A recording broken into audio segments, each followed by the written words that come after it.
Mm. I think precious is the Yeah, right thing. okay. So often we think of administration as, let me just do these tasks, let me Right. manage this spreadsheet, let me do this budget, which is very important, of course. But hospitable administration does all those things with this posture of valuing people, of developing a sense of belonging through our stewardship of Mm. the people, resources, and projects through a process. So it's that open-handedness, but just maybe expanded a little bit. Mm. And I would say for hospitable administration, I think the way to kind of get there has to do with just really thinking about our presence. Like, how Mm. are we enacting maybe a generous spirit? How Mm. are we, reaching out to people and kind of sticking to them and making sure Mm. that they don't just kind of fade away?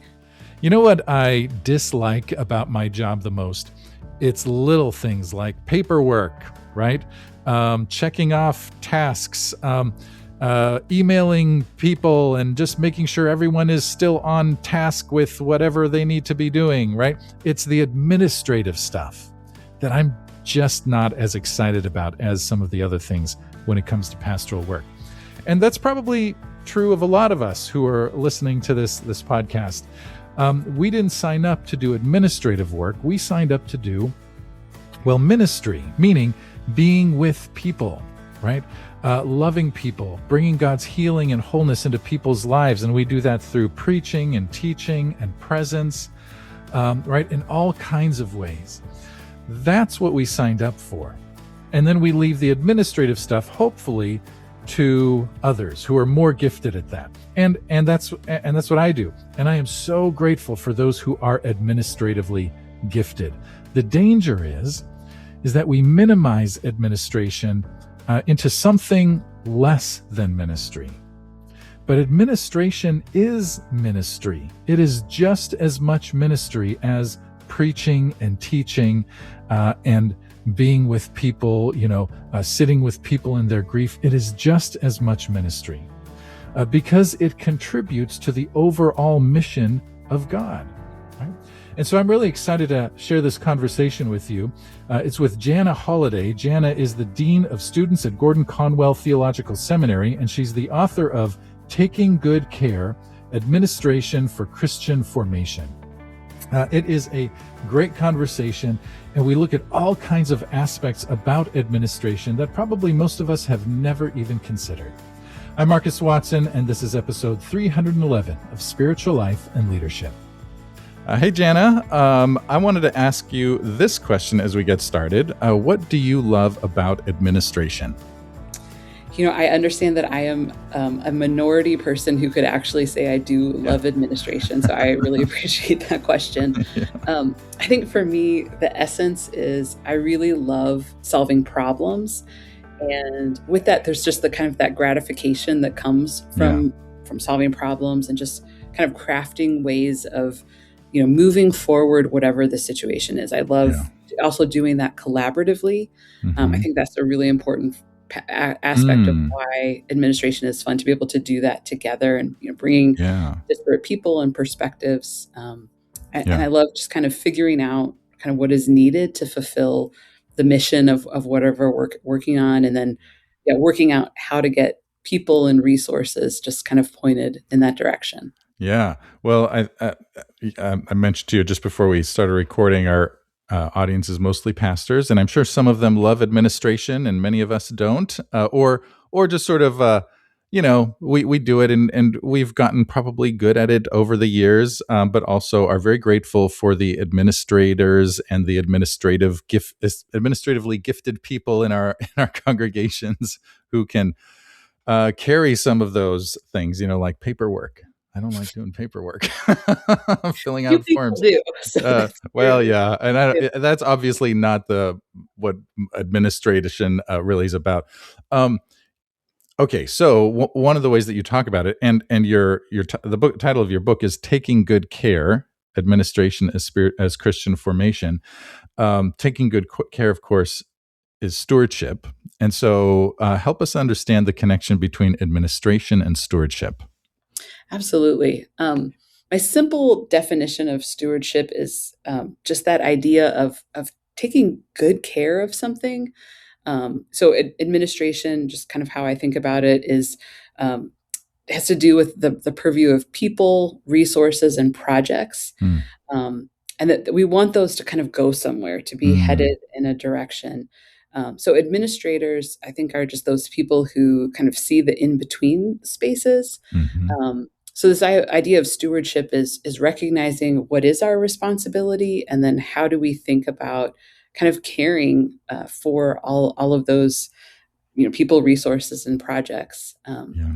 Yeah, I think I want to make sure I qualify that, in the title, when I talk about taking good care. I Uh-huh. really want to think about it in the Genesis 1 sort of Yeah. way, that this Mhm. is part of our imago Dei to Mm. pursue good work and good results, and just kind of good as an essence. Yeah. Um, so I want to taking good care, and that type of stewardship, I think, really requires not only that sense of responsibility, but also really good reflection and intentionality, and it has to include love, which sometimes we don't always connect with Yeah. administration. And the heart for why Mm. I wanted to talk about it this way comes from just kind of getting to know myself, because I Yeah. realized a while ago, years ago, that if I don't watch out, I'm gonna just kind of ruthlessly pursue getting things Mm. done, because I Yeah. love that sense of Yeah. satisfaction. Yeah. Something's been accomplished, the problem has been solved, the task has been taken care of, Yeah. and if I'm not careful, I'm not gonna work, or I'm not gonna lead with empathy, with care, or Mm. with love, Mhm. and that's just not a helpful Yeah. way to go through life. Yeah. I wanna just make things better however I can, whether Yeah. it's, Yeah. project, problem, whatever. Yeah. But I wanna make sure I'm loving well along the way. So that's why I really Yeah. wanna tie the stewardship to, Yeah. administration. I would love to hear how you sort of developed your understanding or theology of administration, and kind of how you developed that understanding that, oh, it's about caring, taking Mhm. good care of Yeah. people. What was it? People, resources, and projects. Projects, yeah. Tell us a little bit of your story. Absolutely. So I started doing administrative jobs in my early 20s. That was just kind of an easy on-ramp to work when you're not Mm-hmm. sure what you wanna do in life. Mm-hmm. And so I started kind of maybe a little pretty young, looking at organizations and trying to understand, what makes a system, or an office, or a department, or a school Mm-hmm. healthy, or a church, one that flourishes. And so that was just kind of part of how I looked at the world, and would kind of make observations about what was going on. And um, I ended up going to seminary, and when I left seminary, I thought I was going to go the route of higher education administration. That didn't work out, but I ended up working for the church I attended. So I spent 6 years, as my title was director of community life, and I did all the Mm-hmm. administration for this multi-site, multi-ethnic church in Mm. Chicagoland. And I really learned so much about culture shaping, and about processes, and about, just some of the challenges that all churches face in thinking about growth, and about leadership development, and formation. So that was really just a great kind of learning ground for me, Mm. and just trying to be reflective. Um, I went back to higher education administration after that season, and I've spent the last almost 14 years working in seminaries, um, where we really get to think a lot about formation, and Yeah. about training students towards just this goal of healthy Christian formation. And I'm, of course, thinking about it from my personal position as an administrator. Mm-hmm. So it's been so much of my experience. And then I ended up doing a PhD looking at Mm. something called administrative imagination. Mm. So I've done academic study Yeah. on this particular aspect of Yeah. administration too. So I'm so grateful that in the Lord's perfect Yeah. plan and timing, I've gotten to have lived experience as well as academic experience. And Yeah. yeah, so I mean, I genuinely love administration That's because of all awesome. that. Yeah, that's awesome. I want to come back maybe a little bit later, and I do have some notes here about administration and imagination, but we'll come back to that. That's very interesting to me. You also talk about administration as stewardship as opposed to dominion. Talk about that a little bit as well. What does that mean? Absolutely. I think for me, a really helpful way to distinguish between the two concepts is to maybe think about postures. Mm-hmm. So when I think about stewardship, to me, it's more of this open-handed care. So it's maybe reaching out in welcome and Mm-hmm. hospitality, and maybe the opposite of that, maybe not the opposite, but a distinction from that Yeah. would be dominion, which is Mm-hmm. more about control and maybe a closed-handed, restrictive holding on Yeah. to people, resources, and projects. And I Yeah. think we have this choice in our administrative work and how we're thinking about it. Are we Mm. going to do this open-handed welcome of opportunity, this kind of saying yes, Yeah. or are we going to use, our influence and our work to kind of tamp things down or corral things in a Mm-hmm. certain way? And the idea of stewardship is that we absolutely take responsibility for what is ours, but I think we can do so with this posture of maybe open-handedness, and just kind of seeing what grows. And that's Yeah. the exciting part to me of, it's not my thing, my way. I'm going to hold it close, but an Yeah. open-handed welcome, bringing people into the process. Yeah. Yeah. What's the danger of doing administration as dominion? What do we lose or what do Mm. we risk? I think we miss out the Mhm. most because as an administrator, you can control every step of a process. You can try to get people to do exactly what you want to do in your way. Yeah. And, every resource, where every penny goes. But with um, a more like open approach, I would say Mm-hmm. it's kind of like the sky's the limit, right? You can Yeah. bring people in and bring their ideas and their perspectives that I might never have guessed would be Yeah. possible. Yeah. And I think that's the beauty of church and of the body, where it's not just this dictatorship of this is how Yeah. this thing is going to go, whether it's a Yeah. little scale or a big, full on scale. Yeah. But inviting people into whatever the Lord is doing in the Yeah. culture, in the community, in the office. Yeah. Yeah, it's just beautiful. That's great. That's great. I love it. Um, so I think one of the challenges for those who do administrative work is that it's easy to see their work as just sort of it's the unspiritual part of working in a church or a ministry organization or any organization really. In some ways you could say that all work is ministry, good work anyway, right? There's the whole theology of work there, um, but what would you say to someone who does administrative work who has a hard time seeing their job as a calling? That is a fabulous question. I want to, if it's okay, maybe complexify your Yeah, question just a please, little please. bit with some of the things I've been Yeah. thinking about recently. Hmm. Part of the issue is I don't know that I particularly have maybe a robust theology of calling at this point in my life. Um, Hopefully, I'll get it at some point in my life. I think it's really important. Yeah. But one of the things I've been wondering about is if we maybe too easily substitute the concept for calling with this idea of like maybe satisfying work. Hmm. And I think there's a lot of implications that come with that. Okay. So I think maybe I would say there's three categories of jobs, calling, and then maybe what I'll call an invitation. So Hmm. this again, I might change my mind next month. Yeah. This is Okay. currently how I've That's been okay. thinking about it. But jobs, I feel like, are usually things that we do maybe without a ton of reflection, without maybe considering deeply what we're doing and why we're doing it. Mm-hmm.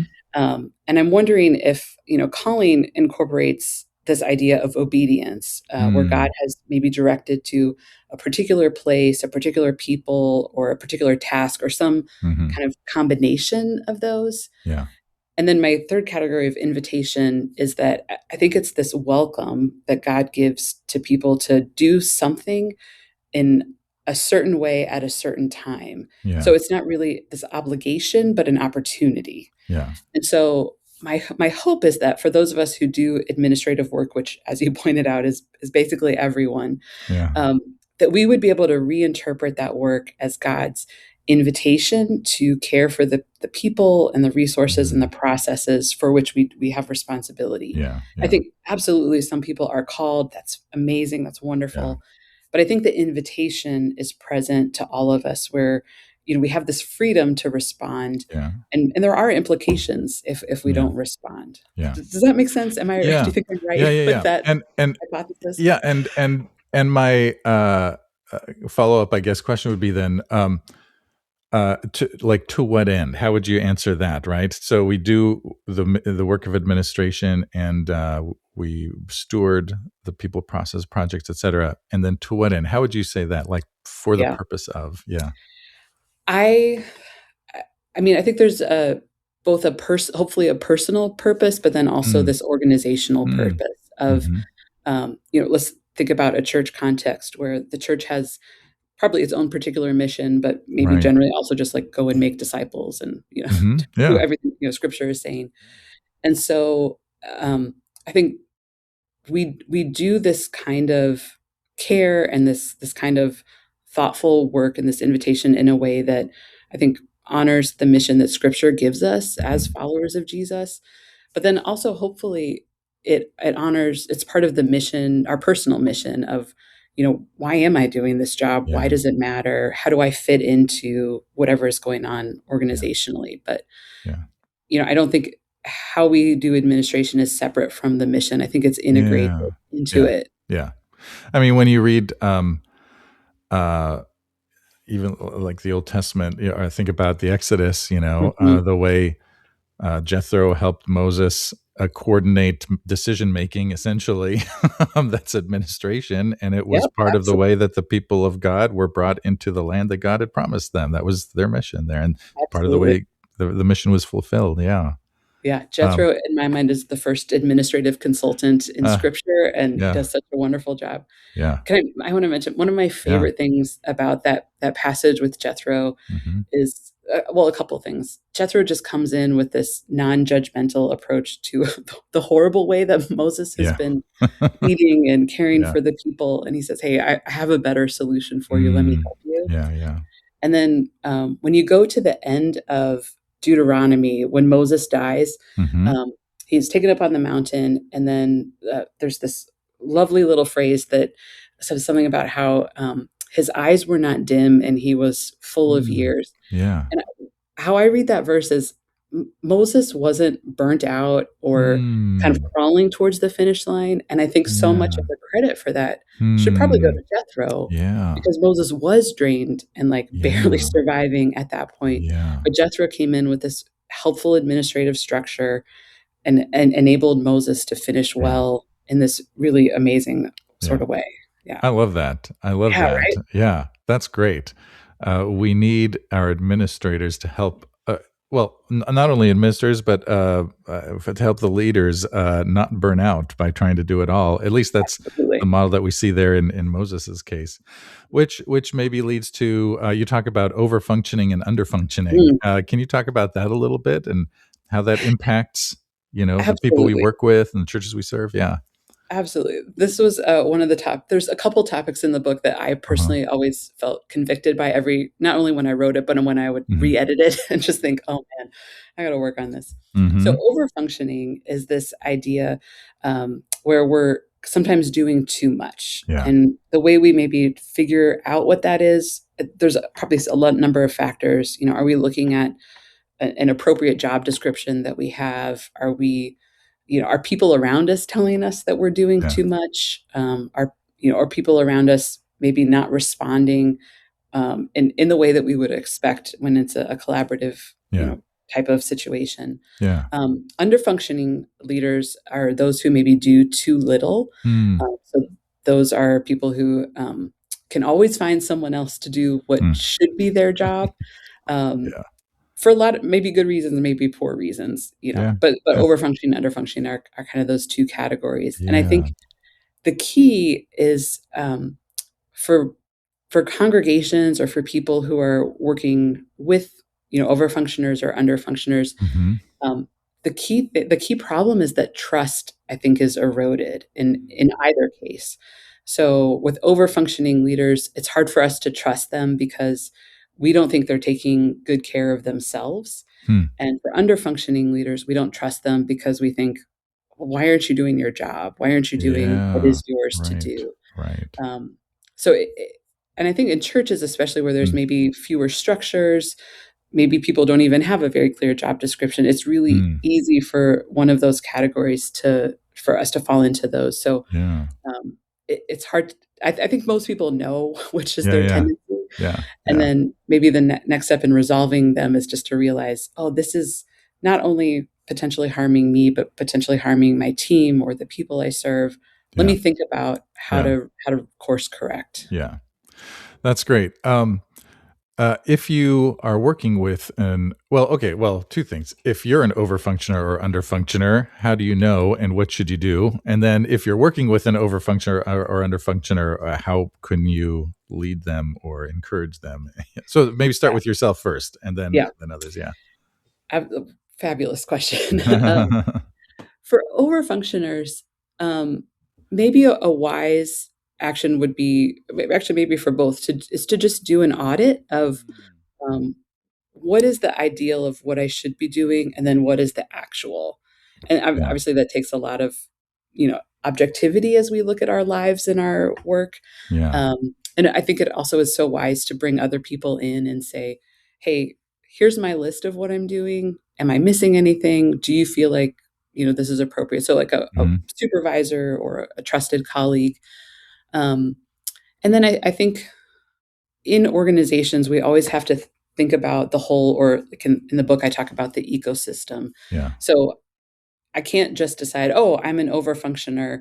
Tomorrow I'm going to stop doing 30% of my job. Like that's going to Yeah. harm the other people I'm working with or serving. Yeah. So there's probably a process that someone would need to go through to just Yeah. think about, um, what is appropriate to delegate or to offload Mhm. or to reorganize. Ideally, we do that with someone with some really wonderful administrative imagination where Yeah. Yeah. they can kind of see this is what we should be going for, and I'll help you figure out the steps to get Yeah. there. Yeah. That's great. That can be anyway, it can be hard. You know? Very much so. Yeah. And it's Well yeah, go ahead. maybe if I could add one more thought to that, Yeah. this Mhm. it's such an important issue. I probably could talk about it for longer than I should, Uh, but I think this is lifelong, that it's not just once we figure out, "Oh, I'm in a season of yeah. overfunctioning or underfunctioning, I'll fix Uh, this." I think it's a regular reflection practice to go back and say, Is this healthy? How am I serving the yeah. ecosystem that I'm a Yeah, part yeah. of? Yeah. What are maybe some unintended consequences of my tendencies?" Yeah. Because we can hopefully move more towards right functioning as Yeah. the closer we get to Jesus Yeah, yeah, and our yeah. in our formation, but Yeah. there's no guarantee. We should just Yeah. always be kind of circling back to that, I think. Yeah. Yeah. One of the things I'm thinking about is uh, every church culture is different, and but one of the things that I think can a danger is that the administrator or those in sort of administrative positions get dumped on a lot. Hey, do this, do that, do this, do that. And as a pastor, I kind of see my role partly in as guarding the boundaries of what the administrator can do, and also reminding them these people are not your boss. Yeah, Right? well That person, done, well done. even if they're on the board, that person by themselves is not your boss. Like the board is your boss and my boss, but what would you say to that, and or what advice might you give to pastors who are like, oh yeah, I should probably Mm. guard those boundaries? Yeah.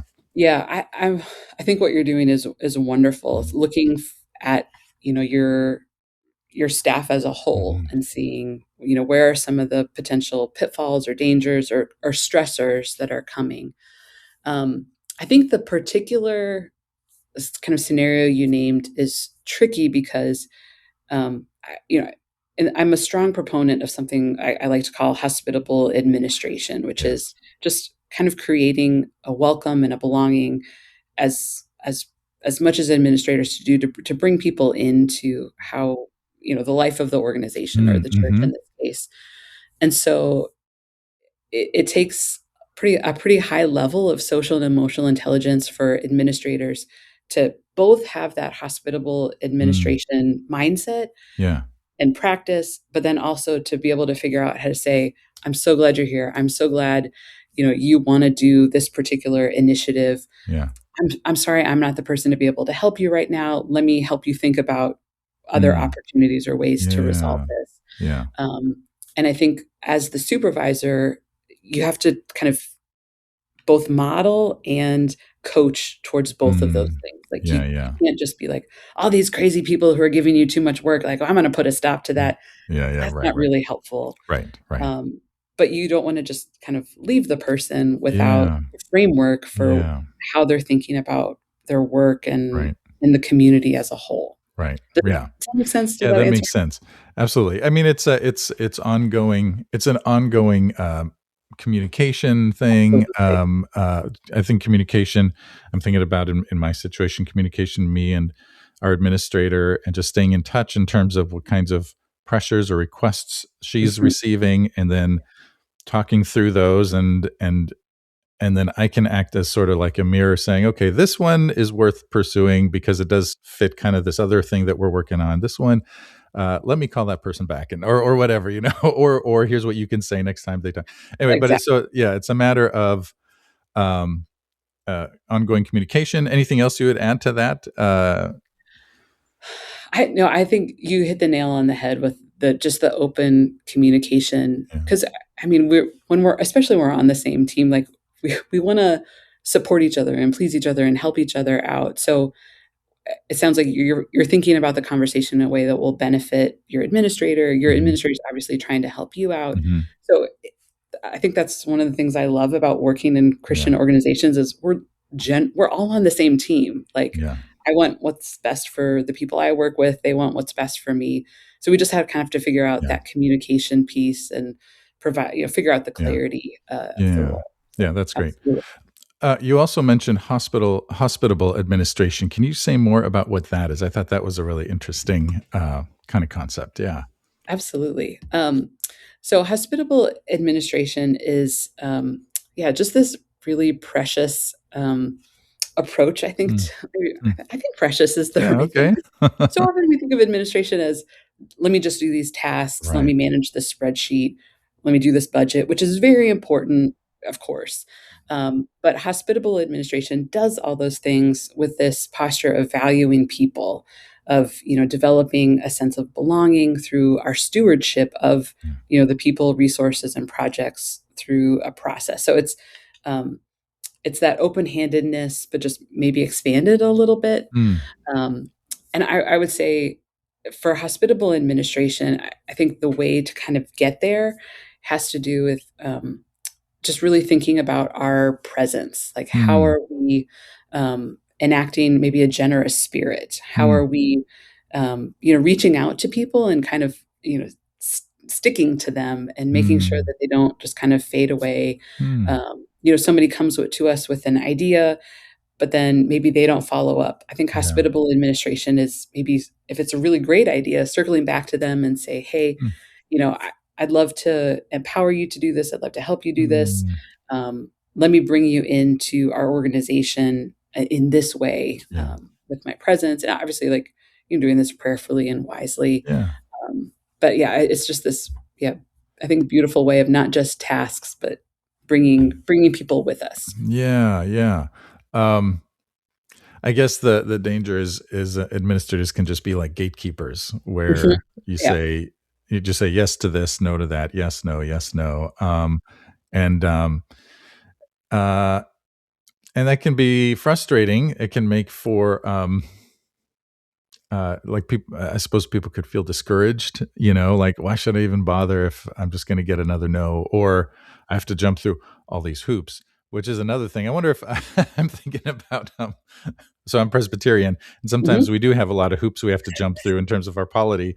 Absolutely. Um, Yeah. and, um, and anyway, sometimes you have to hold people's hands or just encourage them through, okay, yes, we do have to do this part still. And, can I tell you a funny story? This is not so much Please. administration, but I remember when I first started at this church that I'm at now, there was an administrative vote we had to take. Just one of the things that was sort of like an annual thing, and just thought it was in the minutes. And I don't remember what it was exactly that we were having to vote on. And uh, one of the elders at that time, who's no longer at the church. He's moved away. But anyway, nice guy. But he said, can we just not do the vote and just say we did? And I'm like, oh, Oh, no, sure. no, No, I don't. Sorry, no. we got to actually do it. But Oh, anyway, that's anyway. I like that yeah, funny little story. that's Um, fabulous. you also talk about imagination in administration, and you've brought that up a couple of times already. It sounds like you've done a lot of work on that. Tell us about imagination as it relates to administration. Yeah, I'm not so I bring it up really whenever I possibly can because it's one of my favorite things to talk about in the Good. whole world, so thank you for asking. Yeah. Yeah. Great. So let me start by telling you how got started thinking about administrative imagination. Hmm. So, when I first started in higher education, I was associate dean of students at Trinity Evangelical Divinity School, and some problem or some issue would arise and come across my desk, and I'd realize that, oh, I need to consult with my supervisor Hmm. because it was complex, or I knew he needed to know, or I just needed help figuring it out. And I've had the blessing of really wonderful supervisors over the years, and I've learned that it's best to not only bring the problem, but also bring some potential Mm. solutions when I go talk to them. So I would go to the dean of students and I would say, okay, here's what's going on. And do you think that we should do option A or option B? And Mm. I would be just so pleased with myself because I came with these two great solutions. And then my boss would look at me and say, oh, okay, but have you thought about option C or option Mhm. D or E or F? Hmm. And I eventually we'd figured out then, option Yeah. G or H was the best way to go. And it continually happened, and I would just get so annoyed that I Ah. didn't have the capacity to see Mm. beyond the letter B. So Hmm. I decided to study the kind of person who could see all of these potential Hmm. options and solutions. So, I did all the literature review and study, and then Yeah. I ended up interviewing just some of the most imaginative and innovative leaders in my field, and I looked at how did they develop that capacity, what impact did that have on their schools, and so if we're talking about, administration as stewarding the people, resources, and projects through a Yeah. process, I think imagination can help us because it helps us envision both the end of the process, like what are Yeah. we taking people and things toward, Yeah. but then also it helps us understand with this kind of maybe empathetic imagination, Mm. what is it like to go through the process to Hmm. put ourselves in somebody else's shoes. Hmm. And I think as administrators also, we do so much, integrative work, like Hmm. bringing all of these things together. So to be able to see kind of how things will go is really important. Yeah. Um, so that's Um, administrative imagination in a very short nutshell. no, that's great. Well, I mean, I'd love to hear even more about it. Because like it's so what take us through, like, what does it look like then? If you're faced with a challenge, like, what does that process look like? All right, I'm going to engage, and maybe it's not. I'm saying it Yeah, too simply. I'm going to bring imagination into this challenge that I'm confronted with. absolutely. Yeah. I love that question. I'm gonna, if it's okay, kind of Yeah. expand it a little bit and kind of talk through some different kinds of imagination, and then Yeah. kind of I'll contextualize it to Yeah. hopefully that'll be maybe even more concrete because it is a very esoteric Yeah. like idea. I get that.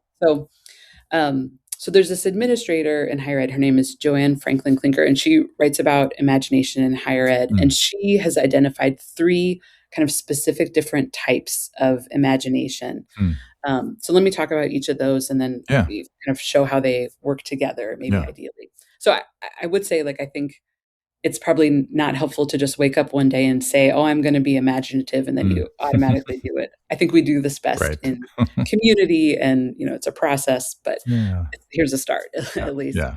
Okay, so her first type of imagination is descriptive imagination. So she says this is someone who's able to just identify patterns and they're Mm. able to kind of visualize what is Mm. indefinable.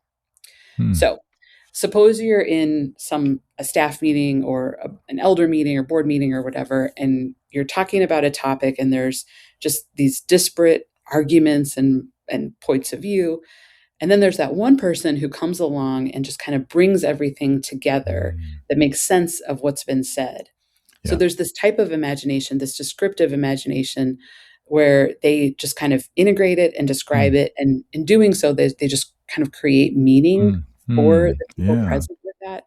So descriptive imagination, like they kind of just paint a picture for the rest of us of what we Yeah. can't see, Interesting. Hmm. right? So Yeah. this is my preferred type of imagination. I often joke like I think I have the spiritual gift of taking notes. Like I just Yeah. love it and like Nice. doing this together. Okay, so descriptive Uh-huh. is the first.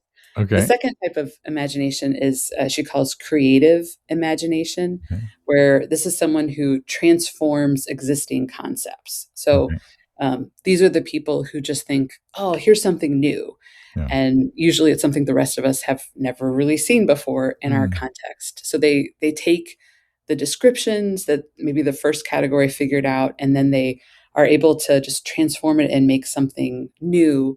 And they're like, oh, what if we did this? And that Mm. this is something that's just Yeah. so nobody's thought of before. So they're Yeah. really wonderful innovators. So in let's say in our meeting context, this is someone who just the rest of us look at and just say, oh man, I would never have thought of that in a Yeah. million Yeah. years. Yeah. And it's just so fun to hear them talk. Yeah. Okay, so this is I wish I was that kind of Yeah. imaginer. Right. Right.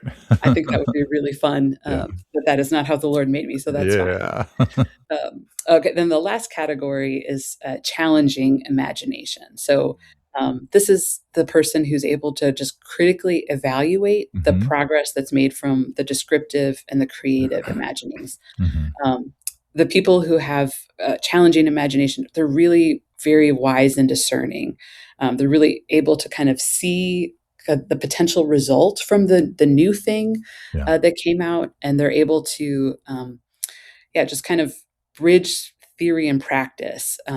Maybe in our meeting scenario, this Mm. is the person who takes what is new and fresh and innovative, and they can visualize what are the potential problems, what are the Mhm. concerns that need to be addressed, and Mm. then maybe they're integrating the idea into our context. Yeah. Um, and they're the ones who we all look at and we think, man, you just saved us so much time and money Yeah. Yeah. because Yeah. you're able to see what the issues were. I think Yeah. I would imagine this is one of the most difficult types of imagination to happen because Mm. you have to time everything so important because you don't wanna Mm. squash the creative imagining people. Right. So you don't wanna come in too early and you don't wanna Yeah. come in too late because then Yeah. the time and the money have been wasted. Right. But these are the really just people who can really wonderfully visualize the end, Okay. um, of what they're doing. So, yeah. So the three name just name the three again. Descriptive, Descriptive, creative, challenging. challenging. Okay. And so then well, so then it's a matter of kind of learning your type of Mhm. imagination, what you bring, and any thoughts on how to discover or how to think about? Okay, oh, what kind of imagination am I prone to? Yeah. Yeah. I would guess that, it's it's interesting. I do this with, I teach a class on administration for Okay. ministry, and maybe it's because 'cause I've been thinking about it for a while, but I always thought that people would just be able to intuitively Mm, recognize which were they were, yeah. but as I've been thinking about it, and I had this wonderful conversation with my class, about a month ago about this, I think people who have really wonderful social and emotional and institutional Hmm. intelligence are really able to adapt for what the context needs. Oh. So maybe people have, this thing that they feel is more natural, but I Hmm. think if you've been in a particular context for a while where Yeah. something is either welcomed or not welcomed, you're Yeah. really gonna kind of lean into that. So, Yeah. um, I would say maybe practically speaking, just kind of pay attention to when you're in a meeting and you're talking about Mm, something, at what point in the conversation do you come alive? yeah. Like, Okay. are you like, I'm the type of person who's like, yeah, let me start out with this note-taking Yeah. thing. I love it. I'm a beginning of the meeting person. I Yeah. want to kind of set the thing. If you're someone who in the middle during the brainstorming process, Hmm. that's where you come alive, you probably are more of the creative. If Yeah. you love the end of the conversation where you're trying to put feet on it and figure it out, and that's where you come alive, you're probably a challenging imagination person. Interesting. But I That's think we great. all try to adapt. Yeah. Yeah, that's great. That's helpful. So I just want to ask, just so that people can think about it. Wait, okay, so Yeah, yeah.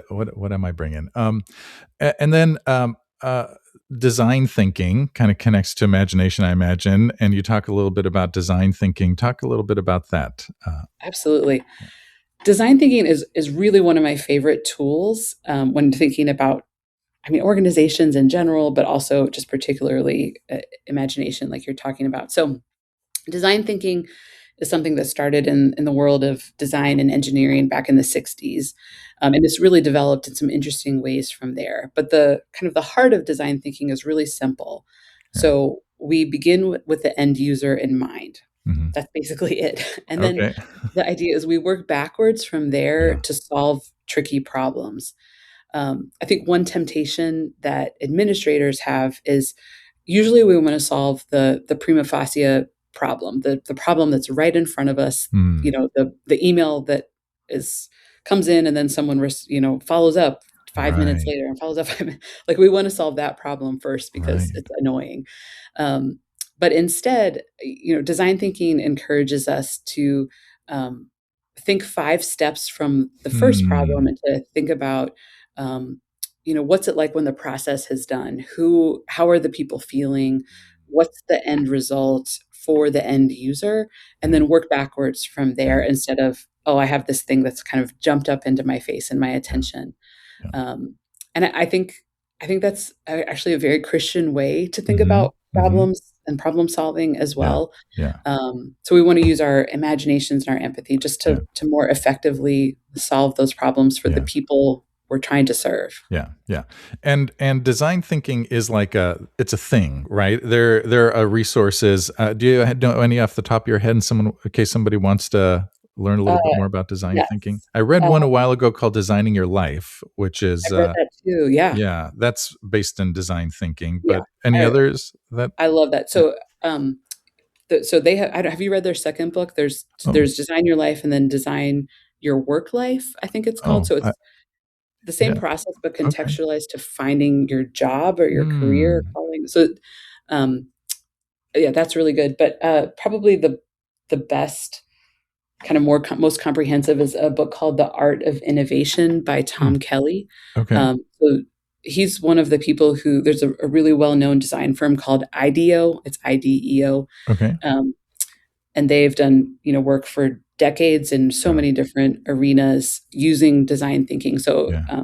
this book came out somewhat a while ago, but he kind of walks through their process and um, yeah. Can I tell Okay. you my favorite thing about Yeah. IDEO? Yeah. There was I think it was like a Nightline story done about them. Mhm. This Hmm. was probably in the 90s, but Nightline was trying to illustrate design thinking, I think, in some ways. And so they had IDEO go into grocery stores because they asked them to redesign shopping carts.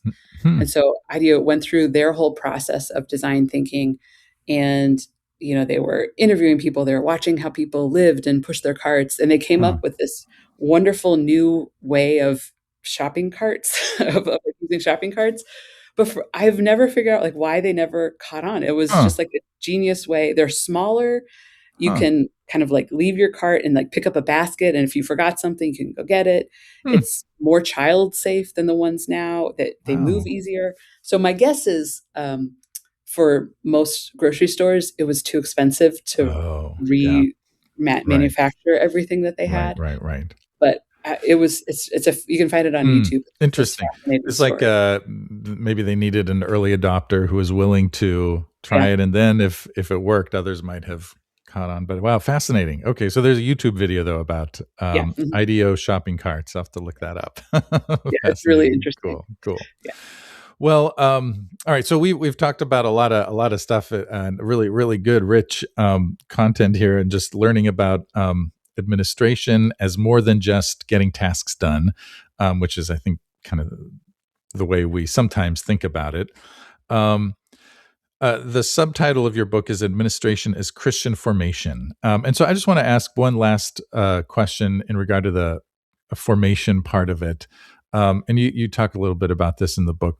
Why are prayer and stillness important in the work of administration, and how do you incorporate those into your work, if you do?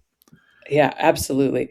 I would be a very miserable person to be around if I didn't have prayer and stillness Yeah. in my life. Um, I when I teach administration for ministry to upcoming pastors, Uh-huh. we almost every week when we talk about a particular subject, sometimes I'll bring in subject matter experts to come in. I'll interview them, and I always ask the question, "How do you pray as an administrator?" So Mm. I have our CFO answer that. I have like a CEO answer that. Someone who raises money comes and talks, and they talk about that. And it's so interesting how maybe depending on our position in an institution or organization, like that really affects the way that we pray. Um, but I think prayer overall, the idea is we pray so that we understand the Lord and we kind of have access to his heart and how he Mm. sees people and resources and projects Mm. and that Yeah. the kind of careful, loving Heavenly Father that we have. I think we pray so that we understand that and then we can overflow into doing that for Yeah. others and caring Yeah. really well for them. So, Yeah. not that prayer is this functional thing that we do, but I think Mm-hmm. prayer is this way that we um, understand really what Jesus is all about, what the Yeah. Lord is inviting us to. Yeah. Um, and the stillness, I think, yeah, I wish I did a better job of this, but I often will go for thinking walks. So if I have, Mm.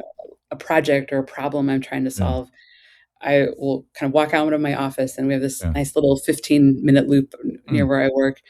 And I found myself as soon as I walk down the steps, my prayer is, God, would you help me to be faithful in what you've Mm. asked for me to do Yeah. in this particular season with this particular theme?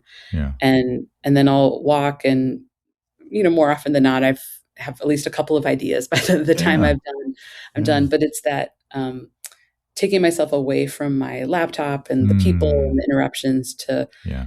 like pray that the number one thing would be that I would just be faithful to what Mm. the Lord is inviting me into Yeah. in whatever this situation Yeah. is. So I know that's not technically stillness, but that's Huh. maybe That's the all right. best way to get at what stillness really is supposed to be doing for us, during Yeah. the day for me. Yeah. Yeah. Well, and it looks different for everybody, and it looks different at different times. And sometimes it's sitting in a park, and sometimes it's going for a walk, and sometimes it's driving in your car, and just turning the music off for a little while, and or the podcast, which I listen to a lot because I do one. Me But but anyway, but I appreciated that you emphasized that as part of the work of the kind of administration that we're called to anyway as followers of Jesus, right? That it's not just getting stuff done, but it as you've said, it's participating in a sense, the way I think about it, participating with God in the work that God is doing in the world, right?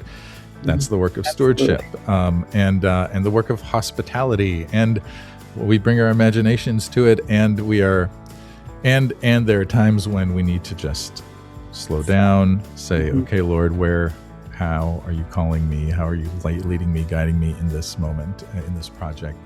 So anyway, so I love that. I'm really grateful for this conversation, and I'm grateful for the book that you wrote. If anybody wanted to find out more about you and the work that you're doing, where could they go? Yeah, you can check out the Gordon Conwell website or email me. It's jholiday@gordonconwell.edu.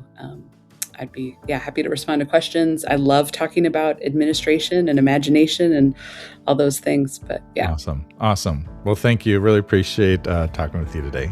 Thank you so much, Marcus. What a joy to be here. Well, thank you so much for being here. Hey, if this episode was helpful to you, I hope that you'll share it with another leader who needs to hear it. And if you want to go deeper on helping your church engage in God's mission in the way that your church is uniquely called and wired to reach your neighborhood, I want to invite you to grab a copy of my book, Beyond Thingification: Helping Your Church Engage in God's Mission. You can find that on Amazon. And you can also get a free study guide at marcuswatson.com/book, and that's Marcus with a K. The music you hear on this episode is by Derek Rice, and you can find his music on any streaming platform. And again, thanks for being here, and I'll see you next time here on Spiritual Life and Leadership.